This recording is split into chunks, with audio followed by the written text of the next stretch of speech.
Hello दोस्तों, तो मेथी का सीजन हो और ये रेसिपी न बनी तो हो नहीं सकता। ये नमकीन बहुत टेस्टी, यमी और करारी बनती है। मैंने यहाँ एक बर्तन ले लिया है। बर्तन में मैंने लिया है हाफ बंच। एक बंच होती है ना, उसकी आधा बंच की मैंने केवल पत्तियाँ तोड़ के मेथी ले ली है और थोड़ी सी मैंने यहाँ घी डाल दिया। उसमें मैं इसे रोस्ट करूँगा। याद रहे केवल पत्तियाँ और कुछ नहीं। मैंने बहुत से मेथी की रेसिपी में बताया है कि मेथी लाइए खरीद के, उसे धो लीजिए अच्छे से, उसकी पत्ती तोड़ के धो लीजिए, फिर तावल पर फैला दीजिए। कम से कम रात भर के लिए या तो 4-5 घंटे के लिए, धूप में नहीं, बस तावल पर फैला दीजिए। पूरी इसकी पानी निकल जाए, नहीं तो कड़वा लगेगी। पूरी पानी निकल जाए। इसके बाद ज़्यादा मुझे रोस्ट नहीं करना था। 1 से 2 मिनट हो गया, पकाना नहीं था। 1 से 2 मिनट। यहाँ मैंने मैदा लिया भर के 1 कटोरी। उसकी आधी मैंने रावा लिया है। जितना मैदा उसका आधा रावा। 1 चम्मच मैंने सफ़ेद तिल लिया है। टेस्ट के अकॉर्डिंग मैंने नमक लिया और 1 टीएसपी यहाँ अजवाइन क्रश करके डाल। हाफ टीएसपी पीसी हुई शक्कर मैंने डाला है। हाफ टीएसपी मैंने क्रश किया हुआ पेपर कॉर्न डाला यानी काली मिर्च। 1 चम्मच मैंने रेड चिली पाउडर। 1/4 टीएसपी मैंने हल्दी। 1/4 टीएसपी मैंने यानी चुटकी भर, चुटकी से 2 चुटकी हींग डाला है। हाफ कटोरी मैंने गरम करके यहाँ पे घी लीजिए या तो तेल लीजिए, दोनों में से कोई एक चीज़ लीजिए। अगर आपको चलता है, अगर आपके घर खाया जाता है तो मार्केट जैसा बनाना है तो इतना ही आप डलडा गरम करके ले सकते हैं, उससे ज़्यादा क्रिस्पी बनती है। मैंने ये घर का घी लिया है। उसी घी में से 3 से 4 चम्मच मैं इसमें मोइन के लिए डालूंगी, ज़्यादा नहीं, 3 से 4 चम्मच। इसे अच्छे से मिक्स कर देंगे। मिक्स करने के बाद कभी भी घी से काम करें ना या डलडा से, तो ठंडी के दिन में गुनगुना पानी इस्तेमाल करें। कोई भी चीज़ बनाए तो खासकर नमकीन का। मैंने यहाँ गुनगुना पानी लिया है, तो यहाँ मैंने 3 से 4 चम्मच डाल दिया मोइन के हिसाब से। उसके बाद मैं उसे बगल में रख दूंगी। बाद में क्या करना मैं बताऊंगी। यहाँ मेरी ठंडा हो गई थी, जो मैंने मेथी भूना था वो पूरी ठंडी हो गई थी। तो ठंडी होने के बाद मैं इसमें आटा में डाल दूंगी और थोड़ा थोड़ा पानी करके गूंदूंगी। पर याद रहे पानी गुनगुना रहेगा। कभी भी ठंडी के मौसम में नमकीन कुछ भी बनाए, घी और डलडा के साथ में आपको गुनगुना डालना पड़ेगा। पानी नहीं तो जाके अंदर जम जाता है, तो अच्छे से क्रिस्पी नहीं बनेगी वो। इसे अच्छे से गूंद दीजिए 3 से 4 मिनट और इसे रेस्ट करने के लिए छोड़ दीजिए कम से कम आधा घंटा।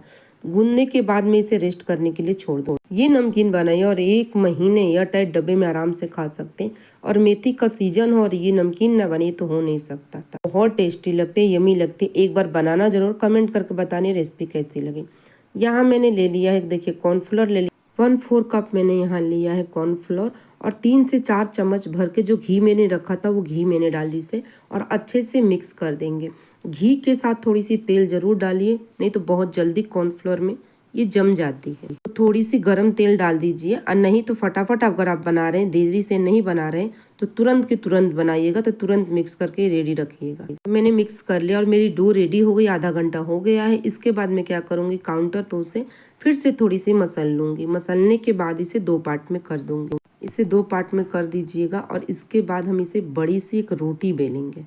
एक बड़ी सी इसकी रोटी बेलेंगे, पर याद रहे पतली रोटी होनी चाहिए। पतली रोटी आपको बेलनी है तो मैं इसे बेल लूँगी। जितनी हो सके उतनी पतली बेलीजिएगा। जिस तरीका से मैं बता रहा हूँ उसी तरीका से आपको बनाना है। और याद रहे बहुत ज़्यादा टाइट आटा नहीं गूंदना है और बहुत ज़्यादा सॉफ्ट नहीं गूंदना। ऐसा गूंदना कि जैसे रोटी के जैसे बेल देने से बेल जाती है वैसे गूंदना है। अगर आपको बेलने में दिक्कत होता है तो थोड़ी सी सूखा यहाँ मैदा डाल दीजिए। इसके बाद इसे बेलिए। तो मैं बहुत बड़ी सी रोटी, जितनी पतली हो सके उतनी पतली इसकी रोटी बेलनी है। तो इसे बेलने के बाद जब तक मैं ये बेल रही हूँ तब तक मेरी तेल गरम हो गई है। अब जब तक ये बेलने के लिए चालू करते हैं तेल गरम कर दीजिए। इतनी बड़ी बेलनी मैंने। इसके बाद में कॉर्नफ्लोर घी जो मिक्स करी थी वो मैं यहाँ लगा दूंगी। अच्छे से चारों तरफ फैला के आपको लगाना है। ये लोग साठा बोलते हैं तो वैसे भी बोला जाता है। और इसके बाद इसे लगा दीजिए। मैं कॉर्नफ्लोर के मिक्सचर बोलती हूँ तो लोग साठा भी बोलते हैं। इसके बाद सूखा मैदा डाल दीजिए और जैसे मैं मोड़ने को यानी फोल्ड करने को दिखा रही हूँ सेम आपको करना है। एक तरफ ऐसे, एक तरफ ऐसे। इसके बाद इसे अच्छे से चिपका देंगे। चिपकाने के बाद उधर से भी एक तरफ से लेंगे, इधर से भी एक पॉकेट बना देंगे। इसे फिर बेल लेंगे। इसे क्या करना, अच्छे से बेलना है। फिर सूखा सा डाल दीजिए मैदा, फिर इसे बेलिए। जैसे मैं दिखा रही हूँ वैसे बेलना आपको। कम से कम इसे 3 से 4 बार करना है। 3 से 4 बार बेलिए। फिर उसके बाद कॉर्नफ्लोर के मिक्सचर लगाइए, फिर इसे फोल्ड करिए, फिर मिक्सर लगाइए। ऐसे आपको करना है। तो ऐसे करके मैं ये रेडी कर लूँगी। फिर इसे कट कर लूँगी। और जो दूसरा डो मैंने रखा था आधा इसका, उसे भी ऐसे बेल के इसे साठा लगा के फिर इसे फोल्ड करके फिर इसे कट करके फिर इसको फ्राई करेंगे।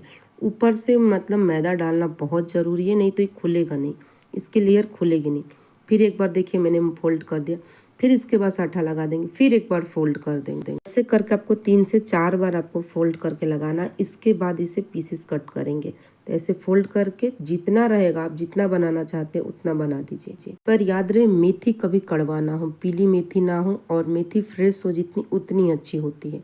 तो जितनी आपको लंबी चाहिए उतनी लंबी बेलिए, और जितनी मोटी चाहिए उतनी मोटी बेल सकते हैं। तो मैं इसे बेल लूँगी। इसके बाद इसे पीसेस में कट कर लेंगे। तो पतली पतली इसे पीस में कट करिएगा, जितना आपको पतला मोटा चाहिए, लेकिन पतला कट करेंगे तो सबसे अच्छा रहेगा। और नाइफ जो लोगे ना, एकदम तेज नाइफ होगी, जो कि पत्तियाँ होती है ना मेथी की, वो चिपक जाती, कटती नहीं है।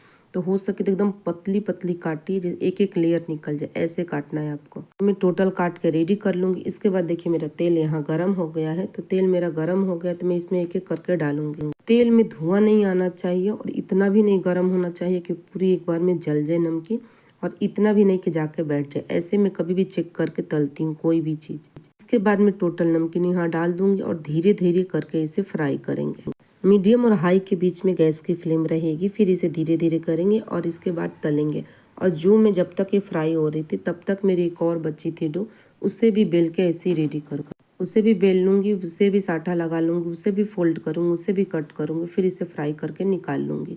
तो ऐसे आपको टोटल फ्राई करना है, और फटाक से नमकीन आपकी बन के रेडी हो जाती है। एक बार ये नमकीन ज़रूर ट्राई करना, क्योंकि ये ताज़ा ताज़ा जो होती है ना मेथी, उसी से बनती है। तो ये नमकीन बहुत टेस्टी लगती है। 1 से 2 मिनट हो जाता है ना, इसके बाद इसमें चम्मच डालिए। पहले मत डालें तो टूट जाती है। और इसकी लेयर देखना, एक एक लेयर इतनी आसानी से निकली, क्या बताने को। और खाने में बहुत क्रिस्पी। तो देखिए मैंने सूजी जो डाला था ना, बारीक डालना। अगर आपके पास सूजी बारीक ना हो तो मिक्सर जार में चला लेना। याद रहे जितना मैदा था ना, उसके आधा ठीक सूजी था। इस कटोरी से भर के आप 2 कटोरी मेथी लेंगे, मेथी के पत्ते, उसके आधा 1 कटोरी मैदा, उसके आधा सूजी रहेगा। बस ये इसकी मेजरमेंट है। और जितनी सूजी रहती है उतनी डालडा लीजिए, या तो घी लीजिए, पर तेल नहीं, डालडा चाहे घी लीजिए। इसके बाद इसे बेल के अच्छे से गूंद के फिर रेस्ट करने के लिए रखिएगा। फिर उसके बाद रेडी करिएगा। तो ये देखिए फाइनली हमारी एक एक लेयर, देखिए आप देख रहे हैं एक एक लेयर निकल गई है। और ये मेथी की लेयर नमकीन बहुत अच्छी लगती, क्रिस्पी, करारी और टेस्टी भी। मेरे चैनल पहली बार आए हैं तो please please please like share subscribe जरूर करिएगा। और मेथी की कोई रेसिपी सीखना है तो कमेंट करके ज़रूर बताइएगा, तो मैं आपको ज़रूर सिखाऊंगी। तो ऐसे करके मैं टोटल फ्राई करूँगी। इसके बाद आप टिश्यू पेपर पर रखिए, या तो जाली पे रखिए, एक्स्ट्रा पूरा तेल निकल जाएगा। इसके बाद इसे एयरटाइट डब्बे में भरिए, और भरने के बाद 1 महीने आराम से एंजॉय करिए। फ्रेंड कमेंट करके ज़रूर बताइएगा कि ये रेसिपी आपको कैसी लगी है। टेस्टी लगी है ना, देखने में हो या खाने में हो, कैसी लगी। तो देखिए इसकी एक एक लेयर इतनी अच्छी लगती है, क्या बताने। तो बगल में जाली रख ली, उस पर टोटल में निकाल के नमकीन रख दूंगी। और फाइनली हमारी टोटल बन के रेडी हो गई है। तो ये देखिए मेरी नमकीन बन के रेडी हो गई है। और कमेंट करके बताइएगा कि ये वाली नमकीन आपको कैसी लगी है।